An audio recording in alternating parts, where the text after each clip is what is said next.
말씀을 좀 함께 나누도록 하겠습니다. 오늘 말씀은요, 우리 지난주에 예수님을 향한 마귀의 시험을 다뤘었는데요, 그 시험의 속편이라고 생각하시면 돼요. 그래서 제목도 시험 그 이후예요. 예수님은 마귀의 시험을 능히 이기셨거든요. 그리고 마귀의 시험은 이제 끝나고 승리하신 예수님의 사역만 남아있으면 좋을 것 같은데 그렇지 않더라는 거예요. 마귀의 시험은 계속되더라는 거예요. 마귀의 시험을 이기신 예수님의 승리에도 불구하고 계속된 마귀의 시험을 우리는 어떻게 봐야 하는지, 어떻게 해석해야 되는지를 좀 생각해 볼 거고요. 그리고 우리 그리스도인들에게도 그대로 적용해 보면 예수님께서 부활하심으로 마귀를 이기신 건 분명한데, 이제 그럼에도 이 신자들, 예수님을 믿는 신자들을 향해서도 마귀의 시험은 여전히 있더라는 거예요. 예수님을 향해서 이루어졌던 그 마귀의 시험은 여전히 있는데 이것을 어떻게 받아들여야 되는 것인지, 그냥 무방비 상태로 있어도 괜찮은 것인지, 아니면 어떻게 반응해야 되는 것인지를 한번 살펴보려고 합니다. 저 오늘 본문을 한번 보세요. 마귀가 모든 시험을 다한 후에 얼마 동안 떠나니라. 자, 마귀는요, 모든 시험을 다 했어요. 자신이 할 수 있는 모든 공격을 다 했어요. 우리 지난 시간을 좀 떠올리면서 한번 정리해 볼까요? 마귀가 예수님께 첫 번째로 던졌던 시험이 무엇입니까? 배고픔이에요. 인간이 경험할 수 있는 고난이었어요. 그래서 마귀는 인간이 경험할 수 있는 이 고난의 문제를 마치 전부인 것처럼 보라고 이야기를 했죠. 지금 이 배고픈 상황보다 더 큰 상황이 없다는 거예요. 야, 지금 네가 처해 있는 상황을 봐. 너가 지금 굶주리고 있는 상황을 봐. 이것보다 더 큰 문제가 어디 있어. 이 문제를 먼저 해결해야지 라고 마귀는 이제 들어오고 있는 거죠. 그래서 우리가 할 수 있는 모든 에너지를 동원해서 지금 우리 눈에 닥친 이 문제를 해결해야 되는 거예요. 이에 예수님은 어떻게 반응하시냐면, 지금 이 고난 배고픔은 하나님의 뜻 안에 있는 과정이기 때문에 이 배고픔이 갖는 하나님의 이유를 물어야 된다고 이야기를 했어요.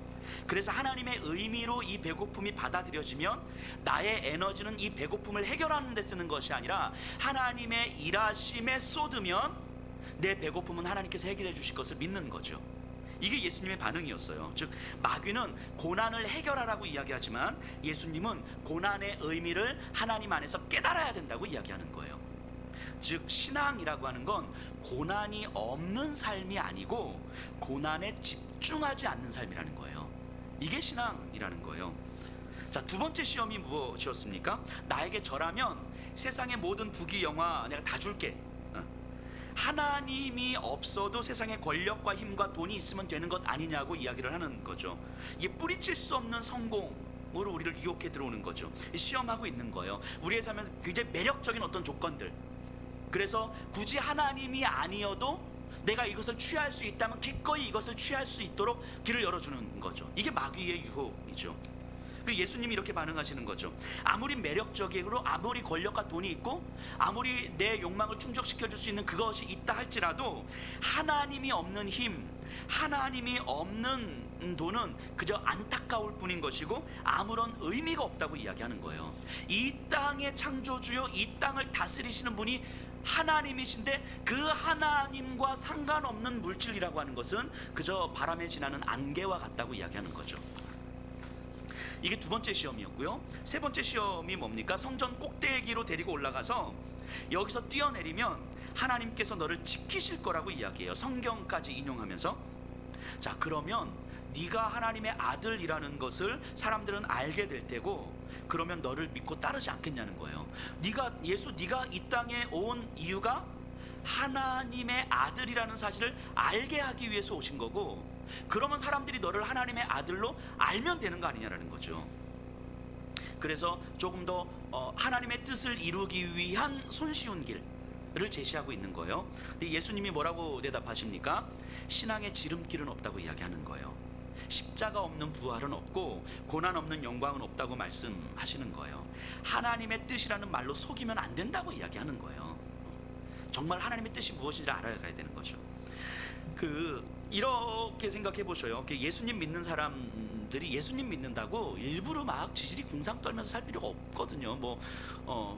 그냥 좀 돈을 벌 수 있죠, 예수님 믿는 사람들도.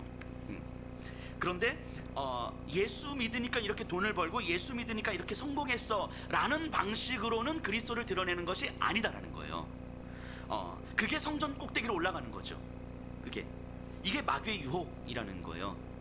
오히려 내가 많이 번 돈을 가지고 세상의 가난한 자들과 필요한 곳에 모두 사용할 수 있을 때 그런 방식으로 그리스도가 드러나는 거죠.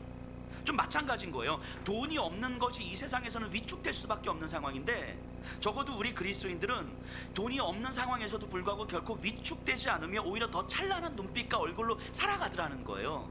그게 그리스도를 드러내는 거죠. 하나님의 뜻이라는 이름으로 내 욕망을 충족시키기 위한 어떤 쉬운 길, 이런 건 없다고 이야기하는 거예요. 자, 마귀가 예수님께 이렇게 세 가지로 유혹을 하는데, 이 시험은 우리 신자들이 항상 경험하는 거죠. 매 순간 우리에게 경험이 오는 거예요. 고난을 통해서, 뿌리칠 수 없는 성공이라는 유혹을 통해서, 또 하나님의 뜻이라는 속임수를 통해서, 그런 것들을 통해서 하나님과 상관없이 내 삶을 바라보게 하는 거예요. 이게 마귀가 우리 신자들에게 들어오는 방식이지요. 근데 예수님은 어느 순간 어느 사건을 통해서도 하나님 아버지와의 관계를 통해서만 나를 볼 수 있었어요. 어떠한 경우에서도 아버지 하나님과의 관계를 통해서 나를 들여다 볼 수 있었죠. 이것이 예수님께서 마귀의 시험을 이기신 능력이었어요. 그래서 아버지와의 선명한 관계를 깨트릴 수 없었던 마귀는 더 이상 할 공격이 없어서 물러갑니다. 근데 성경은 뭐라고 이야기하냐면 얼마 동안 떠나니라, 이렇게 이야기해요. 얼마 동안. 이 얼마 동안이라는 말은 잠시라는 의미거든요. 잠시라는 말은 짧은 시간, 그러니까 얼마 짧은 시간 떠났다가 다시 온다는 이야기예요.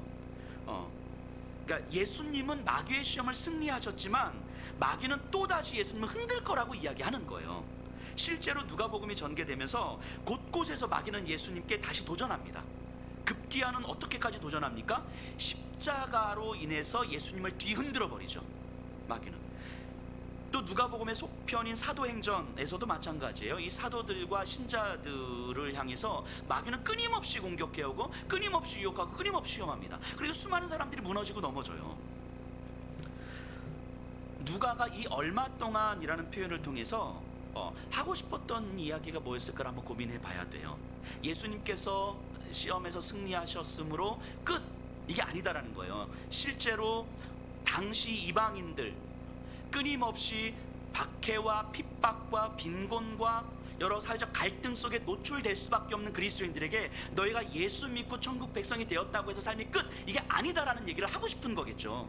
예수를 믿고 교회 생활을 하면서, 신앙생활을 하면서 오히려 더더욱 큰 박해와 빈곤의 문제와 사회적 갈등의 문제 계속 노출될 수밖에 없다고 이야기하는 거예요.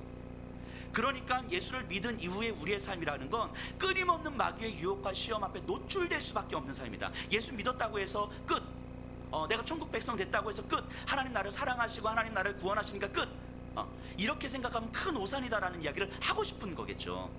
실제로 이 마귀의 시험을 다루고 있는 본문이 마태복음에도 있거든요. 근데 마태복음에는 예수님이 시험에서 이긴 다음에 막 천사들이 수종 들고 막 난리가 납니다.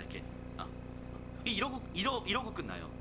왜냐하면 마태복음에서는 예수님의 왕되심과 예수님의 완전한 승리와 그리고 이 땅을 영원히 다스릴 통치자로서 그리고 있기 때문인 거거든요. 그러니까 그 승리는 완전한 승리고 그것이 십자가의 승리로 이어지고 재림의 승리로 이어지는 거예요. 근데 누가복음에서는 그 마태복음과는 좀 달리 이방인 그리스도인들에게 항시 시험에 노출되어 살아갈 수밖에 없는 그리스도인들에게 어떻게 신자의 삶이 이렇게 고통스러울 수 있는가, 어떻게 신자의 삶이 이렇게 고난의 연속일 수 있는가, 배고픔의 연속일 수 있는가, 그럼에도 우리에게 다가오는 이 빵 한 조각에 이것이 하나님의 뜻인가 아니면 마귀의 유혹인가에 대해서 끊임없이 우리가 노출될 수밖에 없는 현실에서 어떻게 우리가 이 신자의 삶을 살아갈 것인가에 대해서 누가는 쓰고 있는 거죠. 자, 그럼 다시 한번 우리가 좀 생각해 볼 건요, 누가의 입장에서 이 시험을 다시 생각해 보면 예수님은요 마귀에 대해서 승리했는데 완전히 승리했어요. 이건 완전한 승리가 맞습니다.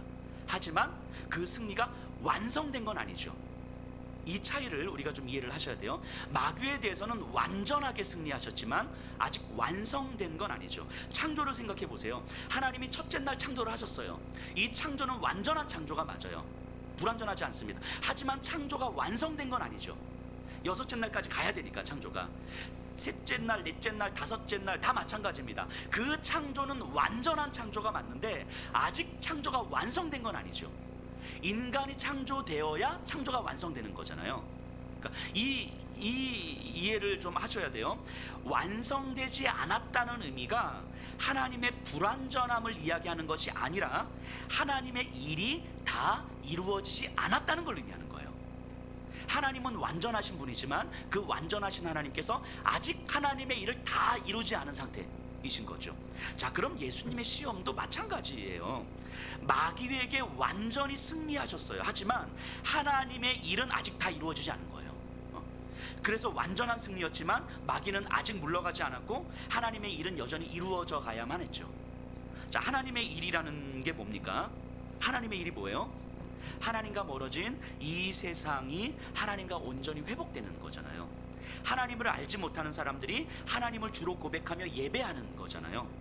하나님을 알지 못하게 하는 이 악의 세력이 완전히 깨어져서 하나님과의 관계를 방해하지 않는 그런 회복을 하는 것이 하나님의 일이잖아요. 그래서 하나님은 이 땅의 역사를 하나님의 일, 하나님의 회복의 역사를 끌고 가시는 거죠. 그래서 하나님과의 관계를 회복하시려는 하나님의 일에 대한 기록이 바로 성경이죠. 성경. 그래서 제가 지금부터 이제 성경 이야기를 쭉 한번 풀어볼 거예요.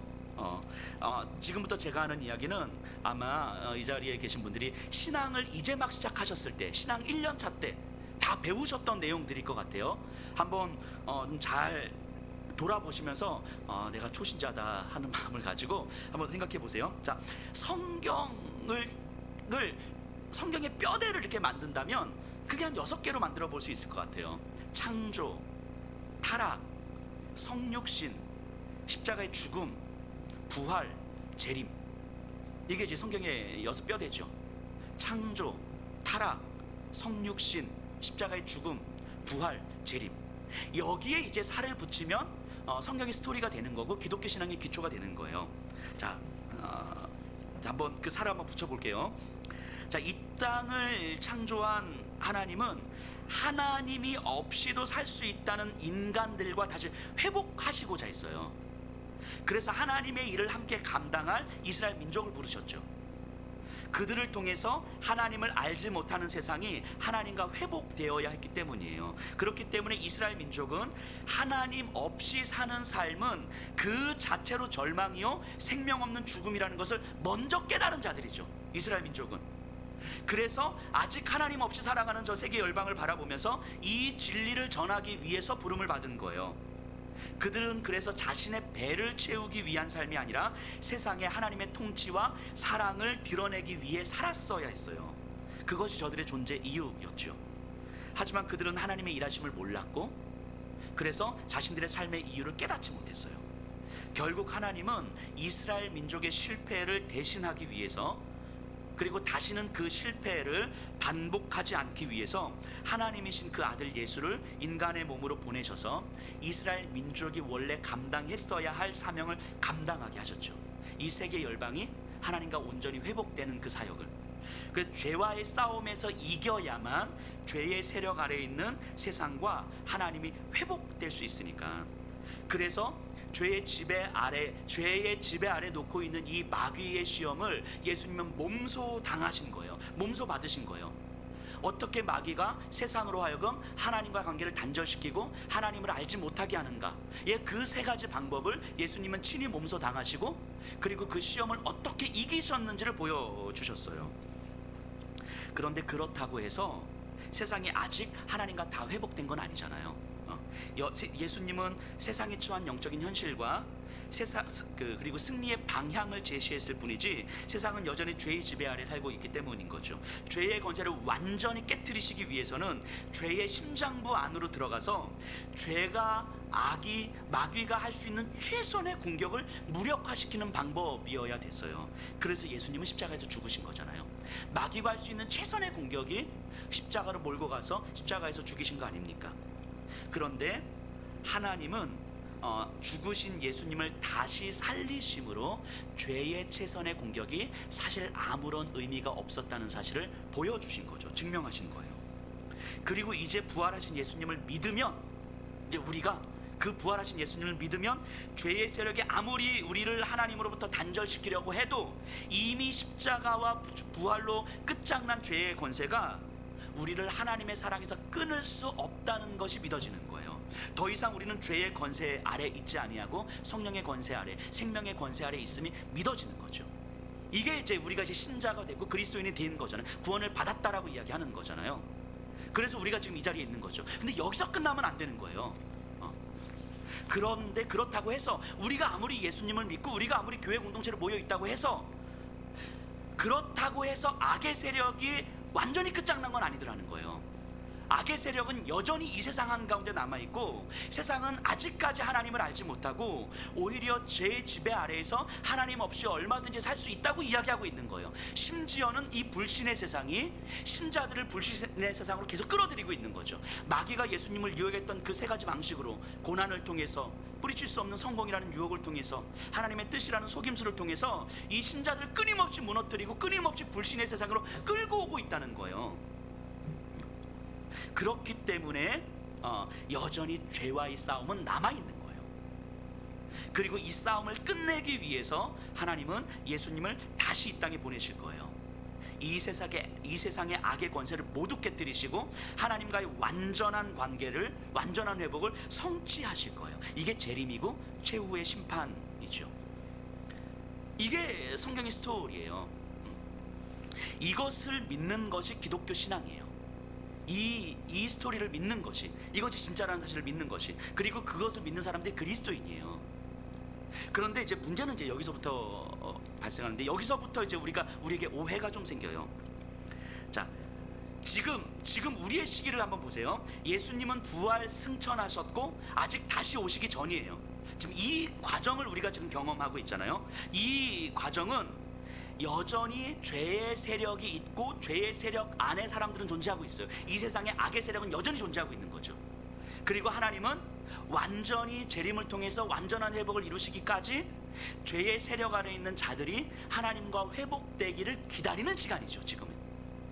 그래서 하나님은 여전히 죄의 지배 아래 있는 자들이 하나님께로 돌아오기를 기다리고 있는 거예요. 그리고 이들이 하나님께로 돌아오기 위해서는 누군가는 죄의 세력과 싸워야 되는데, 그 싸움을 할 수 있는 사람들이 교회요 그리스도인이라고 이야기하는 거예요.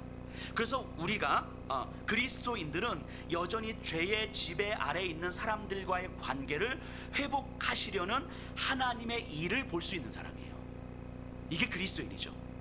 다시요, 우리 그리스도인은 아직까지 여전히 죄의 지배 아래 놓여져 하나님 없이도 얼마든지 살 수 있다고 생각하는 사람들을 회복하시고자 하는 하나님의 일하심을 보는 사람들이에요. 그리스도인들은. 이 세상의 역사는 인류 문명 발전의 역사나 인간의 성공의 역사가 아니라 이 세상 역사의 본질은 하나님께서 하나님의 일을 이루어 가시는 과정이라고 보는 사람들이 그리스도인들이에요. 그래서 인간의 타락으로부터 2000여 년을 지내오는 이 현대 사회까지 하나님의 역사는 이 죄의 지배 아래에 있는 세력을 하나님과의 관계를 회복시키기 위해서 하나님께서 하시는 하나님의 일의 역사다라고 보는 사람들이 그리스도인인 거죠. 그리고 하나님께서 이루시는 회복의 역사가 이 세상의 처음이었고 전부였고 결론이 될 것을 아는 사람들이에요. 그게 우리들이죠. 그게 그리스도인들이에요. 구원을 받았다고 하는 것은 이걸 깨닫는 거예요. 구원을 받았다, 내가 구원을 받았습니다라고 하는 것은 이거를 깨닫는 거라고요. 단지 내가 예수 믿고 천국 백성 됐습니다, 이게 아니라는 거예요. 구원을 받았다라고 하는 것은 그냥 내가 천국 백성 됐습니다, 이게 성경 스토리가 아니라고 이야기하는 거예요. 그렇기 때문에 구원을 받았다라고 하는 것은 내 삶의 방향과 기준이 완전히 달라질 수밖에 없다는 거예요.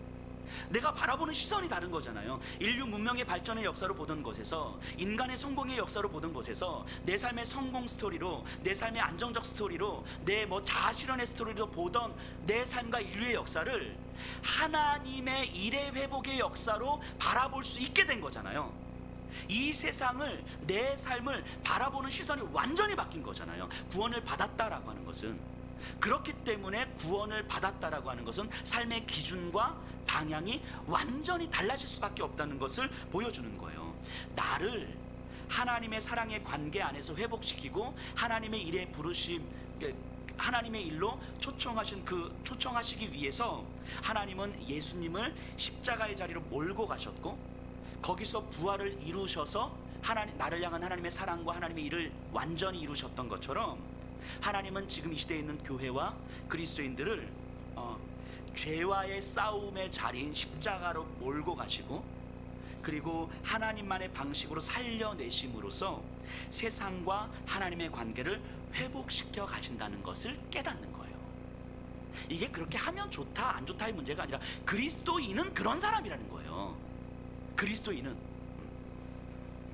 그래서 그리스도인은 하나님을 더 알아가고 하나님을 더 사랑하고 하나님의 일을 더 이루고 싶은 갈망이 삶에 조금씩 채워지는 거예요. 그것이 그리스도인의 삶이죠. 때문에 그리스도인들은 이 세상을 완전히 회복하실 예수님의 재림을 소망하는 거예요. 그래서 예수님의 재림을 소망하는 게 빨리 천국 가고 싶다, 이게 아니에요. 그거는 내가 원하는 거겠죠. 이 땅이 힘드니까 그냥 내가 빨리 천국 가고 싶은 거겠죠. 그게 아니고, 하나님의 마음은 이 세상이 완전히 회복되는 것인데 하나님과의 관계를 방해하는 악의 세력을 완전히 끝장내시기 위해서 예수님이 다시 오실 것이고 최후의 심판을 하실 거거든요. 그래서 그 전까지 우리는 죄와의 싸움을 통하여서, 악의 세력과의 싸움을 통하여서 끊임없이 하나님의 일하심을 사모해 가는 거예요. 내 안에 계신 예수님께서 이루신 그 일을 내 안에 계신 성령 하나님을 힘입어서 예수님의 그 삶의 자리로 우리를 끊임없이 내어주는 거죠. 그러면서 예수님께서 다시 오실 그날을 소망하는 거예요. 그런데 이 갈망을, 이 하나님에 대한 소망을 방해하는 세력이 있는데 그게 죄라는 거죠. 그게 악이라는 거예요. 나를 통해서 하나님의 일이 이루어지기를 갈망하지 않고도 얼마든지 신자로 살 수 있다고 만드는 거예요. 이게 죄죠. 나를 통해서 하나님의 일을 하나님은 이루실 것입니다 라는 것을 갈망하지 않고도 얼마든지 신자로 살아갈 수 있도록 만드는 거예요. 그리스도인의 삶의 본질을 흔들어 버리는 거죠. 그리스도인이 뭐 하는 사람인지, 왜 그리스도인이 됐는지를 흔들어 버리는 거죠. 그냥 내가 예수 믿고 교회 나오니까 딱 이 상태로 머물게 하는 거죠.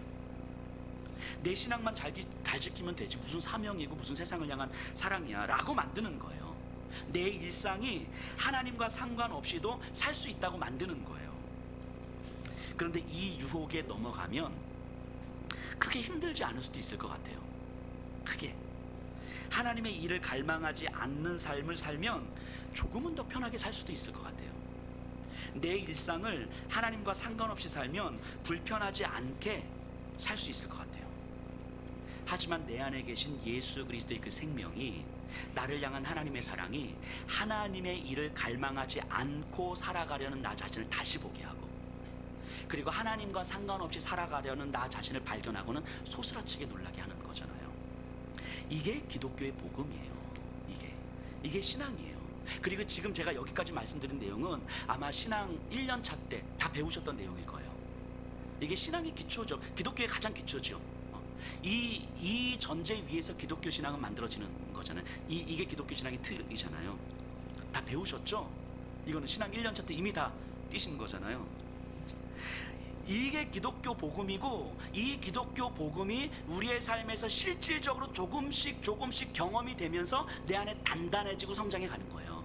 그래서 우리의 삶이, 나를 구원하신 하나님의 그 사랑이 이 땅을 여전히 회복하기를 원하신 하나님의 일하심으로의 부르심이구나. 내 삶을 통해서 어떻게 하나님의 일이 이루어질 것을 내가 소망하지? 그런데 잘 안 되는 삶을 계속 경험하면서 조금씩 단단해지고 조금씩 깊어지는 거예요. 이걸 영적으로 성숙한다, 성장한다 이렇게 표현하는 거죠. 누가가요, 얼마 동안이라는 말을 통해서 그리스도인들에게 하고 싶었던 이야기가 바로 이거였죠. 하나님을 알지 못했던 이방인, 소외된 자들, 헬라 문화 즉 세련된 철학과 문명에 익숙한 사람들에게 예수님을 통해서 하나님께서 하셨던 일이 무엇이었는지, 예수님을 믿는 자들을 통해서 하나님께서 하시고자 하는 일이 무엇인지 그것을 말하고 싶은 거예요. 그리고 그리스도인은 어떤 갈망을 품고 살아가는 사람들인지, 그런데 그 길에 마귀가 어떻게 죄의 권세로 말미암아 신자들을 방해하고 있는지, 하나님의 일을 이루는 그 과정을, 그리스도인의 본질을 흔들어서 그 하나님과 상관없이, 하나님의 일하심과 상관없이도 얼마든지 교회 안에 머물 수 있다는 것을 죄는 끊임없이 우리에게 들어오는 거죠. 그리고 우리는 거기에 너무너무 쉽게 넘어가고 있는 거예요. 너무너무 쉽게. 그래서 내가 신앙생활을 20년을 했고 30년을 했고, 내가 성경도 많이 알고, 내가 봉사원신도 많이 했고, 내가 하나님 앞에 갖다 드린 돈이 얼만데 뭐 이러면서 뭔가 이렇게 나름의 자기 신앙에 대한 프라이드를 갖고 있는 거죠. 그런데 그 삶의 길에서 나를 통한 하나님의 일하심에 대한, 이 세상을 회복하시기 위한 하나님의 일하심에 대한 그 갈망은 없었고, 그 갈망을 품고 살아가기 위해서 끊임없는 마귀의 시험 앞에서 씨름과 몸부림도 없었고, 그랬다면 우리 진지하게 우리를 다시 돌아봐야 되는 거죠. 마귀는 그렇기 때문에 때로는 견딜 수 없는 고난으로, 때로는 뿌리치기 힘든 유혹으로, 때로는 하나님의 뜻이라는 속임수로 인간들을, 신자들을 흔드는 거예요. 고난과 유혹과 속임수, 이것은 신자들의 삶에서 끊임없이 있는 거죠. 특히 누가의 청중들에게는 그냥 그 삶 자체가 그런 것들에 노출되어 있는 삶이었으니까. 그런데 그때 우리가 그런 삶에 노출되어 있을 때, 그런 고난과 유혹과 속임수에 노출되어서 어쩔 줄을 몰라 할 때, 무너져 있을 때, 그때 하나님의 일하심 안에서 나를 볼 수 있도록 하기 위해서 누가는 누가복음을 쓰고 있는 거라고요. 그 신자들에게 그냥 교회 열심히 다녀라 이 얘기를 하고 있는 게 아니고, 하나님의 일하심을 품고 살아가는 너희에게 오는 고통과 유혹과 속임수라는 그 마귀의 유혹 앞에서 어떻게 그것을 하나님의 일하심 안에서 나를 보게 하는가, 그 시험을 어떻게 반응할 수 있을 것인가, 그 시험에서 어떻게 이겨야 되는가를 알려주기 위해서 지금 이 누가복음을 쓰고 있다는 거예요. 그래서 누가는 우리 주님을 어떻게 따를 것인지를 말하고 싶은 거죠. 바꿔 말하면 우리 주님이 나를 어떻게 사랑하셨는지, 도대체 주님은 왜 나를 그렇게 사랑하셨는지를 알고 경험해야 된다고 이야기하는 거예요. 그 주님의 사랑을 알고 경험하게 되면 주님을 따르게 되고, 주님을 따르게 되면 마귀의 시험은 끊임없이 우리에게 다가올 것이고, 그럼에도 불구하고 우리 안에 계신 성령 하나님의 도움으로 예수의 길을 우리는 갈 수 있는 거죠. 그래서 우리 그리스도인들이 그 주님의 사랑을 깊이 경험하면 경험할수록 우리에게는 완전히 새로운 삶이 경험이 되는 거예요. 고난이 하나님의 일을 이루는 과정으로 경험이 되고, 완전히 비합리적인 삶이 사람을 살리는 삶이 되는 거예요. 그리고 그 안에서 참 기쁨과 참 자유를 경험하게 되죠. 누가복음 7장에 보면요, 그 나인성 과부 이야기가 나와요. 이 나인성은 사마리아 가까운 곳에 있는 소외된 지역인데, 그곳에서 한 과부가 있었어요. 소외된 지역에 아주 비천한 한 여인이 있었는데, 그 여인에게는 독자 아들 한 명 있었습니다. 그 여인에게 아들은 그냥 전부였겠죠. 생명이었겠죠. 근데 그 아들이 죽었어요. 예수님께서 나인성 가까이에 오자 사람들이 그 아들의 시체를 메고 이렇게 나옵니다. 그 여인은 거의 실신할 지경에 이를 정도로 울고 또 울고 너무 아파하고 있는 거예요. 그때 성경은 이렇게 표현합니다. 주께서 과부를 보시고 불쌍히 여기사 울지 말라 하시고, 불쌍히 여기사 울지 말라 하시고, 여기서 불쌍히 여기다라는 말은 복음서에서 종종 예수님의 감정을 표현할 때 쓰는 단어예요. 불쌍히 여기다. 이 불쌍히 여기다라는 단어는 창자가 끊어질 것 같은 아픔을 느끼다, 이런 의미예요. 영어에서 그 긍휼이라는 단어가 컴패션이잖아요. 이 컴패션의 의미가 뭡니까? 컴이라는 함께라는 단어와 패션이라는 아픔을 느끼다라는 단어의 합성어잖아요. 그러니까 컴패션, 긍휼이라는 것은 함께 아파하다라는 의미잖아요. 지금 예수님이 불쌍히 여기다라는 것은 그 과부의 아픔, 모든 것을 상실한 그 절망, 그래서 그 어떤 새로운 일어날 힘도 없는 그 여인의 그 처절한 어둠의 삶을, 그 마음을 바라보면서 예수님도 자신의 창자가 끊어질 것 같은 아픔을 느끼시고 계시는 거예요. 함께 눈물을 흘리시고, 함께 아파하시고, 함께 그 절망의 어둠 가운데 들어가시는 거예요. 왜냐하면 그 여인을 사랑하시니까. 그 여인을 향한 예수님의 사랑은 그 여인의 고통에 자신을 내어주시는 거죠. 얼마나 그 여인의 고통에 절감을 하셨든지 예수님은 그 아들을 다시 살려주십니다. 이 나인성 사건이 위대한 이유는요, 죽은 자가 살아나서가 아니에요. 이 사건이 주는 메시지는 예수님께서 죽은 자도 살리셨다, 생명의 근원이다, 이 얘기하려고 하는 게 아니에요. 나인성 사건의 핵심은 뭐냐면, 우리 주님께서 한 여인의 고통 한가운데 찾아가셔서 그 여인의 아픔을 고스란히 자신의 아픔으로 여기시는 그 사랑이 새로운 생명을 만들었다는 메시지예요. 우리의 삶의 고통의 한가운데 오셔서 우리와 똑같은 아픔을 경험하시고 자신의 창자가 끊어질 것 같은 이 아픔을 경험하시도록 우리를 사랑하시는 거예요. 그 여인을 사랑하시는 거예요. 그리고 그 극률함이, 자신을 죽음에까지 내모시는 그 극률함이 거기서 우리가 상상할 수 없는 새로운 생명을 잉태하더라는 거예요. 이게 나인성 사건의 위대함이죠. 그 여인을 향한 예수 그리스도의 그 극률한 사랑이 그 고통의 자리로 자신을 몰고 가셨고, 그 고통의 자리에서 새로운 생명이 잉태되는 역사, 이것이 하나님의 일하심이고 하나님께서 이 세상을 회복해 가시는 역사잖아요. 그래서 주님의 이 사랑과 회복은 나인성 과부에게만 주어진 게 아니었죠. 모든 사람들에게 주어졌어요. 창조주께서 죄인처럼 십자가의 고통 가운데 놓여진 이유가 뭐예요? 하나님이 없이 살아가는 삶은 생명 없는 죽음이고 그 자체가 절망인 거잖아요. 그것이 얼마나 절망스럽고 얼마나 끔찍한지조차 알지 못한 채 절망 가운데 사는 거잖아요. 그런 죄인들, 그런 사람들의 아픔을, 자신의 아픔을 경험하고 내 창자가 끊어질 것 같은 그 고통 가운데 자신을 내어주는 자리가 십자가의 자리였잖아요. 그렇기 때문에 그 인간들을, 하나님의 백성들을 그렇게 사랑하시고 사랑하셨기 때문에 자신의 목숨을 십자가에 내어주신 거 아니겠습니까? 그래서 십자가의 고통은 인간이 경험할 수 있는 모든 고통을 담고 있는 거잖아요. 외로움, 분노, 고통, 수치, 버려짐, 멸시, 상실, 이 모든 것들을 담고 있는 고통이 십자가의 고통이죠. 그래서 그 십자가의 고통을 통하여서 우리를 향한 주님의 사랑을 완성하신 거잖아요. 마귀는 아마 예수님을 십자가의 고통으로 인해서, 십자가의 죽음으로 인해서 자신이 이겼다고 생각했을 거예요. 우리가 가장 두려워하는 게 뭡니까? 현대인들이 가장 두려워하는 것이 내 삶에 대한 통제력을 상실하는 거잖아요. 돈이 없어서 내 삶을 통제할 수 없을까봐, 건강하지 못해서 내 삶을 통제할 수 없을까봐, 관계들이 다 깨져서 내 삶과 관계들을 통제할 수 없을까봐, 내 마음과 내 감정을 어떻게 나도 절제할 수 없고 추스릴 수 없어서 내 삶을 통제할 수 없을까봐, 통제력을 상실할 것에 대한 두려움이 우리로 하여금 불안하게 만들고 조급하게 만들고, 그래서 우리를 더더욱 욕망 가운데로 몰고 가는 거 아닙니까? 근데 십자가는 완전히 자신의 통제력을 상실한 자리였잖아요. 완전한 무기력함의 자리였잖아요. 그래서 마귀는 승리했다고 봤을 거예요. 예수님을 완전히 무기력한 자리로 몰고 갔으니까. 하지만 우리 주님은 마귀에게 진 것처럼 여겨지는 이 십자가의 죽음을 통해서 우리를 향한 당신의 사랑을 이루신 거죠. 자신을 완전한 무기력함에 내어주고 통제력을 완전히 상실했는데, 그래서 창과 칼과 사람들의 손가락질에 아무런 대응도 하지 못하고 있었는데, 사실 그 십자가는 우리를 사랑하셨기 때문에 당신이 창자가 끊어질 것 같은 아픔을 느끼셨던 나인성 과부의 그 자리였던 거죠. 우리를 너무너무 사랑하셨기 때문에 우리의 고통이 한가운데로 오셨던 그 자리였던 거죠. 그렇기 때문에 그 자리에서 하나님은 새로운 생명을 잉태하신 거 아니겠습니까?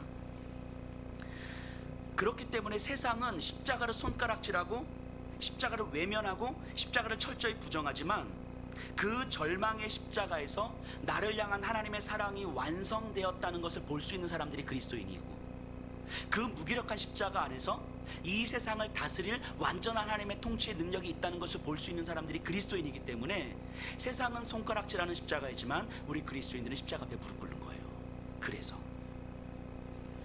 그래서 그리스도인들은 지금도 여전히 나인성 과부의 삶을 살아가는 거죠. 우리의 고통 가운데서 우리 주님의 십자가의 고통을 함께 경험할 수 있는 거예요. 나를 사랑하시기 때문에 나보다 더 아파하시는 우리 주님의 그 십자가를 묵상할 수 있는 힘이 오늘 우리 그리스도인들에게 있는 거죠. 여기에 그리스도인의 삶의 신비가 있는 거예요. 예수님은요, 우리의 짐, 우리의 고통, 우리의 고난을 없애주려고 오신 게 아니죠. 예수님은 오히려 우리의 짐과 우리의 고난과 고통을 그분의 십자가의 고통에 연결시켜 주시기 위해서 우리를 초대해 주시는 거예요. 내가 고난을 경험할 때마다 십자가에서 함께 아파하시는 하나님의 아들을 볼 수 있다면, 내 고통과 절망 가운데서도 여전히 내 존재의 중심에서 나를 사랑하고 계시는 주님의 사랑이 경험되면, 그러면 그 사랑 안에서 우리는 새로운 생명을 소망할 수 있는 거예요. 그렇게 소망이 되면 내가 아프지 않기를 바라기보다는 그 사랑을 흘려보내고 싶은 갈망을 품게 되는 거예요. 하나님의 일을 이루는 거죠. 이게 십자가를 지는 삶이에요. 내 삶의 현장에서 나를 사랑하셔서 나와 함께 십자가에서 몸부림치시는 그 주님의 십자가와 연결되는 삶을 살아가는 것, 이게 십자가를 지는 삶이죠.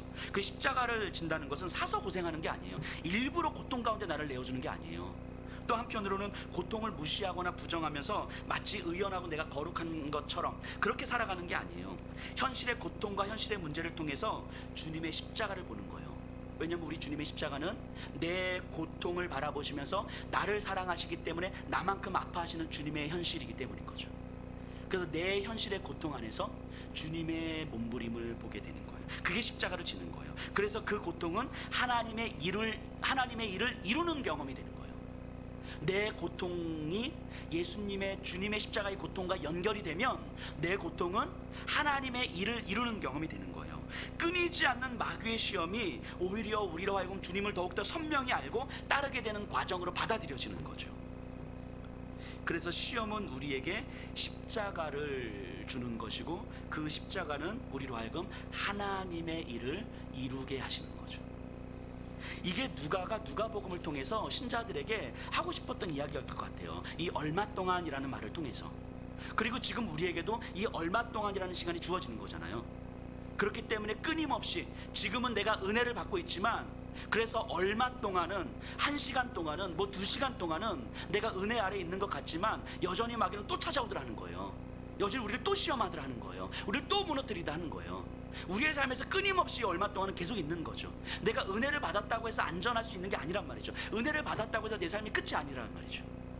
그래서 끊임없이 우리 하나님의 일 가운데서 내 삶을 바라보는 거죠. 그리고 내 삶에서 나를 사랑하셨기 때문에 나를 위하여 함께 머무르셨던 주님의 십자가를 다시 연결시키는 거죠.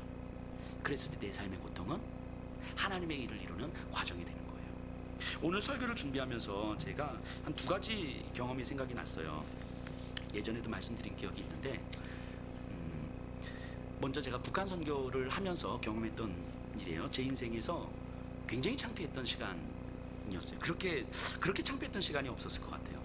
제가 초기 북한 사역을 할 때 저희가 이제 중국에서 이렇게 훈련을 시키고 그분들을, 그리고 저 땅으로 이제 파송을 하잖아요. 근데 파송 예배 드리러 갔어요. 제가 파송 예배 설교자로 간 거고, 파송자로. 파송 받으시는 분은 60세 여성분이셨어요. 근데 저는 진짜 너무 궁금했던 거예요. 너무너무.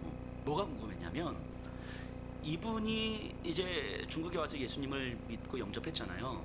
그러면 이제 좀 마음만 먹고 남한으로 와서 여기서 정말 좋은 교회에서 신앙생활을 잘하면 훨씬 좋을 것 같거든요, 제 생각에는.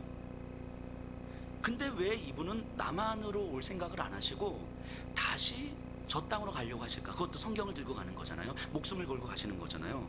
그래서 저는 그게 너무 궁금한 거예요. 그래서 제가 제일 처음 물어본 질문이 그거였어요. 제일 처음 그걸 물어봤어요. 왜 남한으로 오지 않으시고 저 땅으로 다시 가려고 하세요? 이게 제가 제일 처음 물었던 질문이죠.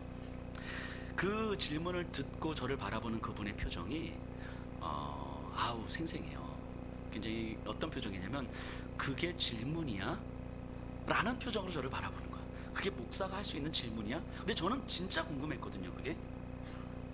그리고 하시는 말씀이, 자신이 저 땅에서 60여 년 동안 예수 이름도 듣지 못하고 살다가 이제 여기에 와서 예수 이름을 듣고 구원을 받았잖아요.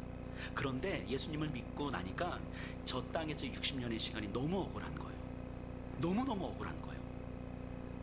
그리고 만약에 저기에 계속 살았으면 그냥 내가 얼마나 억울한 삶을 살고 있는지, 내가 얼마나 끔찍한 삶을 살고 있는지조차 깨닫지 못한 채 계속 살아갔을 텐데, 그게 너무 끔찍하다는 거예요. 그 지난 삶이 너무 억울해서 막 어쩔 줄 모르시는 거죠. 이게 그만큼 예수 그리스도의 그 복음이, 구원이 자기의 삶을 가득 메우고 있는 거죠. 그런데 아직 저 땅에 남아있는 가족들이 있고, 저 땅에 친구들이 있고, 여전히 진리를 모르는 인민들이 자신들이 얼마나 끔찍한 삶을 살고 있는지, 얼마나 억울한 삶을 살고 있는지조차 모르는데, 그렇게 살고 있는데 어떻게 저들을 그냥 놔두냐는 거예요. 나를 향하여서 십자가를 지는 그 주님을 내가 만났는데, 그리고 내 눈에 여전히 끔찍한 삶을 살고 있는 여전히 억울한 삶을 살고 있는, 하지만 자신이 그렇게 살고 있는지조차 모르는 사람 내 눈에 보여주는데, 내 가족들이, 내 친구들이, 그리고 저 땅의 인민들이 다 그렇게 살고 있는데, 내가 어떻게 내가 구원받았다고 해서 내가 편한 길을 선택할 수 있느냐는 거예요. 이렇게 말씀하세요. 목사님, 저도 두렵다고, 저도 무서워요. 그 눈빛이 팔 떨려요. 무섭다고. 그런데 저들을 어떻게 그냥 놔둡니까? 그러니까 가야죠. 이렇게 말씀하시더라고요. 어떤 의지적 결단이 아니잖아요. 주님의 사랑에 압도된 자의 반응 아닙니까? 내 삶이 하나님의 일을 이루는데 사용되기를 간절히 바라는 자의 반응이었던 거죠. 더 이상 제가 할 말이 없더라고요. 너무 창피했어요. 예배를 드리는데요, 제가 설교자잖아요. 설교자. 이분은 제 설교를 듣고 파송을 받아야 되는 사람이잖아요. 근데 저는 이분한테 그 질문을 던진 거예요. 이게 얼마나 창피하고 얼마나 어떻게 제가 이분 앞에서 설교를 했을까 싶어요. 저에게는 무엇이 더 우리에게 유익하고 무엇이 더 안전하고 어떤 길이 열려져 있는지에 관심이 있었어요. 그러니까 그런 길이 있음에도 불구하고 왜 그런 길을 선택하지 않는지에 대해서 전 너무 궁금했던 거죠. 근데 이분은요, 하나님께서 나를 어떻게 사랑하셨는지, 그리고 하나님께서 저 북한의 인민들을 어떻게 사랑하실지, 나를 통해서 그 사랑을 어떻게 표현하실지에 관심을 갖고 있었던 거죠. 제가 얼마나 창피하고, 제가 얼마나 죄송하죠, 이런 표현을 써서 죄송하죠, 얼마나 쪽팔리든지 그분 얼굴을 제대로 볼 수가 없는 거예요. 그분이 북한 저 땅으로 넘어가기 전에 손으로 편지를 쓰셨거든요. 그 주셨어요. 그 지금도 저희 집 이제 싱크대, 부엌 싱크대 위에 딱 붙여놨어요. 그분이 쓴 손편지를. 매일 봅니다. 하루에도 수십 번씩 봐요, 그 편지를. 내 마음이 해이해지려 할 때마다, 힘이 빠질 때마다, 십자가의 주님을 생각하지 못할 때마다 그 편지를 읽어요. 그냥 서서 그 싱크대 앞에 서서 그냥 그 편지를 읽어요. 그리고 그분, 저 땅으로 넘어가신 그분의 마음을 다시 뿜어보는 거죠. 여전히 이 땅에서 안전한 길과 나에게 열린 길과 무엇이 유익한 길을 먼저 찾으려고 하는 내 모습에서 하나님이 나를 어떻게 사랑하셨고, 나를 향한 하나님의 사랑이 나를 통해서 어떻게 또 흘러가기를 기대하는 그분의 마음을 품고자 애를 써보는 거죠. 이 예수님께서 목숨 내걸면서 주신 이 기쁨을 전하러 가겠다는 그 걸음은 어찌 보면 주님의 십자가와 연결된 걸음이잖아요. 그 걸음은 죽음의 길이잖아요. 고통의 길이잖아요. 근데 그 고통이 십자가의 자리라면 그 십자가의 걸음을 통해서 우리 주님의 십자가와 연결이 되는 거 아니겠습니까? 내 존재의 중심에서 나를 사랑하신다고 말씀하시는 그 음성을 듣는 걸음이잖아요. 그래서 고난처럼 보이지만 기쁨이고 하나님의 일을 이루어가는 여정인 거죠. 그래서 그 걸음을 걸을 수 있기 때문에 주님이 다시 오실 때를 소망하면서 오늘을 사는 거죠. 그래서 그분의 글을, 편지를 읽을 때마다 계속해서 우리를 통해서, 나를 통해서 이루신 하나님 일을 또다시 한번 소망해 봅니다. 이 누가가 얼마 동안이라는 표현을 통해서 신자들에게 어떤 이야기를 하고 싶으셨을까를 생각하면서 그분의 이야기가 좀 생각이 났어요.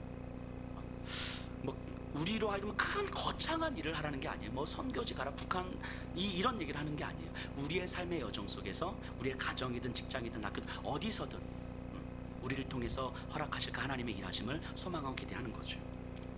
또 하나의 사건은 주중에 어느 집사님하고 통화하다가 이게 여러 가지 이야기를 하다가 그 집사님이 이런 얘기를 하셨어요. 목사님은 언제 그렇게 힘드셨어요? 목사님이 언제 그렇게 고통스러우셨어요? 그리고 어떻게 견디셨어요?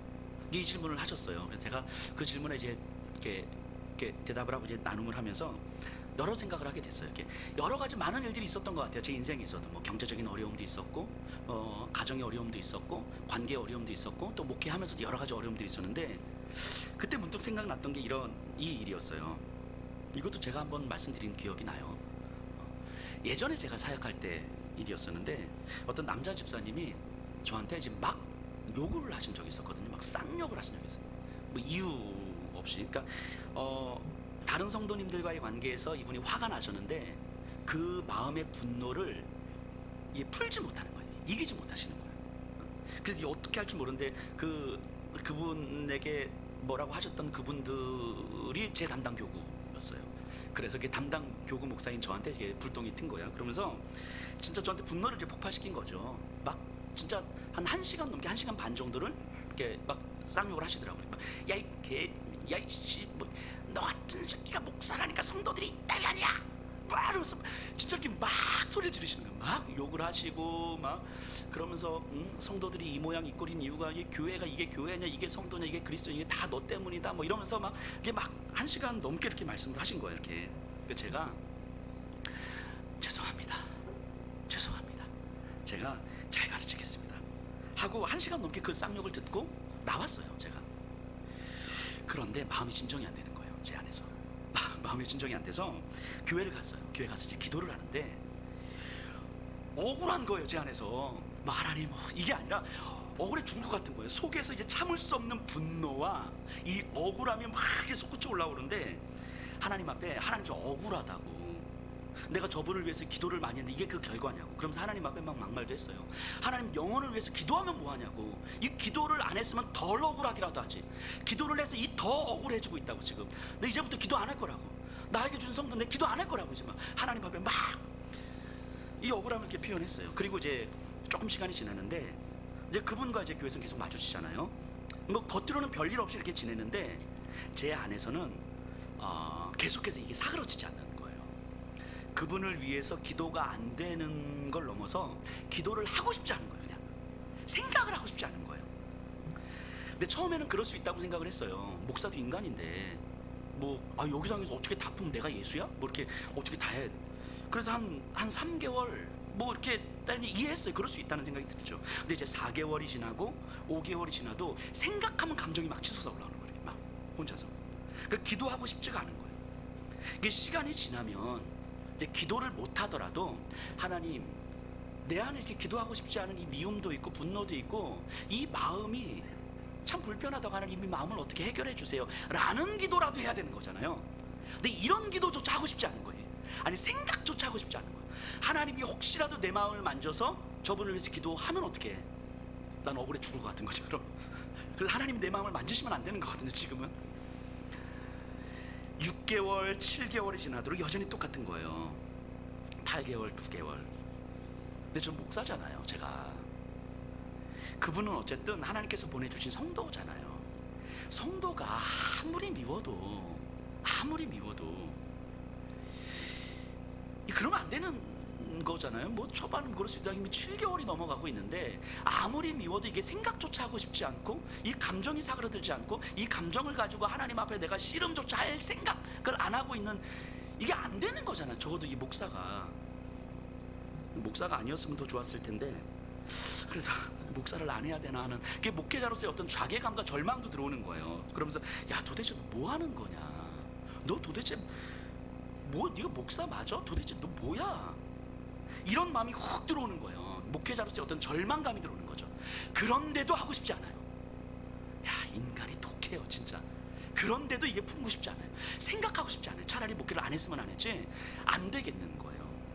그때 제가 취했던 방법이 뭐냐면 사역에 더 집중하는 거였어요. 사역에 완전 더 집중하는 거예요. 완전히. 그럼 아예 생각을 안 하게 되니까, 잊어버리니까. 그래서 미움 때문에 느끼는 이 자괴감을 회피하는 거죠. 그렇게 1년여를 지낸 거예요. 1년 넘게 그렇게 지냈어요. 저 진짜 못됐죠. 제가 생각해도 우리 민선자매 끄덕끄덕 진짜 못됐어 이렇게. 그래 나 못됐어 그래. 근데 제가 생각해도 진짜 못된 것 같아요. 제가 이게 안 돼요 진짜. 그런데 하나님이 저를 이기시더라고요. 하나님이 저를 이기셨어요. 하나님이 어떻게 이기셨냐면 저한테 너 그래도 용서해라, 너 그래도 목사인데 사랑해라 이렇게 말씀하지 않으셨어요. 저한테 무언가를 그리스도의 마음을 강요하지 않으셨어요. 저를 다시 보게 하신 거예요. 제 안에 깊이 새겨진 그 미움과 그 미움조차 이길 수 없는 그 한없는 연약함, 그리고 이 연약함마저 직면할 수 없어서 회피하고자 하는 저를 다시 보게 하시는 거예요. 그리고 그 모든 것에도 불구하고, 아니 더 정확하게 말하면 그것들과 전혀 상관없이, 그런 모습들과 전혀 상관없이 우리 주님은 십자가에서 나를 향한 당신의 사랑을 완성하셨음을 다시 보게 하신 거예요. 내 존재의 중심에서 내가 그 어떠한 모습이 있더라도 그것과 전혀 상관없이 이미 십자가에서 내 약함을 끌어안고 함께 아파하셨고, 내 미움 가운데 일어나는 그 분노를 끌어안고 함께 아파하셨고, 내가 외면하고 회피하려고 하는 내 약함을 붙들고 함께 슬퍼하셨던 그 주님의 십자가, 그리고 그 십자가에서 이미 나를 향하여서 당신의 사랑이 완성되었으니 나에게 다시 경험이 되는 거죠. 내 절망과 추악함의 끝자락에서 내가 통제할 수 없어 무기력하여 도망갈 수밖에 없는 그 벼랑에서 주님의 사랑이 다시 발견된 거예요. 이제까지보다는 조금 더 선명하게, 미움을 이길 힘조차, 아니 미움과 맞서 싸우려는 마음조차 가질 수 없는 존재가 바로 나구나, 이것이 받아들여지는 거예요. 근데 그래도 괜찮다고 말씀하시고 오히려 함께 아파하시고, 그래서 십자가의 고통 가운데 몸부림치고 계시는 그 주님의 모습을 보여주신 거죠. 그래서 그분을 끌어안았어요. 진심으로, 사랑한 척한 게 아니라 진심으로 끌어안았어요. 그런데 저를 다시 돌아보면요, 이게 어떻게 설명 가능할까 싶어요. 설명 불가능할 것 같거든요. 여전히 저는 설명 불가능할 것 같거든요. 제 안에서는, 내 감정으로는 그분을 향한 용서, 사랑, 이게 안 나왔거든요, 진짜로. 근데 진심으로 끌어안게 됐어요. 제가 경험했던 건 뭐냐면, 하나님이 은혜를 주시니까 용서하게 되더라, 이게 아니었어요. 하나님의 깊은 사랑은 나를 움직이는 힘이구나. 내가 때론 용서를 하지 못하더라도 하나님의 사랑은 내 존재의 중심에 이미 들어와 있구나. 이미 예수 그리스도의 그 십자가는 나를 향한 당신의 사랑을 완성하신 거구나. 그리고 이것이 완전히 무기력해진 내 삶의 절망의 끝자락에서 다시 보여지게 될 때, 다시 발견될 때, 그때 비로소 주님의 사랑 안에서 내가 다시 움직일 수 있는 거구나. 그 사랑이 나를 움직이는 힘이구나. 하나님의 사랑은 나에게 억울함과 고통을 새로운 생명으로 태어나게 하는 신비한 힘이었죠. 아마 제가 그때 그분과 등을 돌렸다면 아마 저는 딱 그 수준으로 목회했을 거예요. 딱 그 수준으로. 내가 좋아하는 사람들만 만나고 싫어하는 사람들을 살짝 외면하고. 그런데 하나님의 일을 경험한다는 것이 무엇인지 조금은 경험되고, 조금은 내 삶을 하나님의 일하심 안에서 바라볼 수 있는 시선을 갖게 된 것 같아요. 저 개척할 때요, 그분이 헌금도 해주셨어요. 헌금해서 좋아하게 된 건 아닌데 내 삶의 순간이 나를 무기력하게 만들고, 그래서 더 불안하고 두렵고, 그래서 무엇을 어떻게 해야 될지 몰라서 주저앉아 있거나, 또는 내 생각과 욕망을 따라 움직이려고 할 때 이 시기, 이 사건을 통해서 하나님의 일이 이루어지고 있다는 사실을 알 수 있어야 돼요. 나는 무너져 있어도 하나님은 하나님의 일을 이루어 가시는 거예요. 그리고 나에게 내가 얼마나 너를 사랑하고 십자가에서 너를 향한 사랑을 이미 완성했다는 사실을 다시 깨닫게 해주심으로 나를 그 자리에서 하나님의 일하심 안으로 다시 불러주시는 거죠. 그리고 나에게는 여전히 힘이 없고, 여전히 무기력하고, 여전히 나에게는 절망 가운데 빠져 있는 것 같지만, 나를 통해서 하나님은 일을 하시고, 나를 통해서 죄와의 싸움은 이루어지고, 나를 통해서 악의 세력들은 점점 더 깨어져 가는 거예요. 그것이 그리스도인의 삶이고, 이것이 그리스도인들만이 누릴 수 있는 참 자유와 기쁨인 거죠. 이 안에서 내가 할 수 없는 무기력함 속에서 하나님이 나를 통해서 이 세상의 죄의 세력들을 깨뜨리시고, 죄의 지배 아래에 살던 자들을 하나님과의 관계로 회복시키는 자리로 불러들이시는 삶을 우리의 삶을 통해서 경험할 때, 그때 누릴 수 있는 그 기쁨과 그 환희와 그 자유함은 이 세상의 그 어떤 것으로도 바꿀 수 없는 거겠죠. 우리의 삶에서 시험 이후에 또 시험이에요. 시험 위에 또 시험이고, 하지만 우리에게 주시는 그 시험은 우리로 하여금 십자가의 주님을 바라볼 수 있는 경험이 되는 거죠. 그게 그리스도인의 삶이고, 그걸 통해서 하나님은 충분히 일하시는 거죠. 우리 그런 삶을 소망하십시다. 우리 다 같이 일어나셔서